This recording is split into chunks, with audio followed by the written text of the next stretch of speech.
Hi everybody, hope you're fine. Welcome to my YouTube channel. In my today's video, I'll be talking about the navigation button settings of your device Vivo Y35. So if you want to change navigation button settings in your device, you can do it by following a few steps which I'll be sharing with you in my today's video.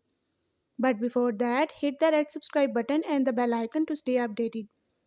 Now watch this complete video and you will learn how you can change navigation button settings in your device Vivo Y35.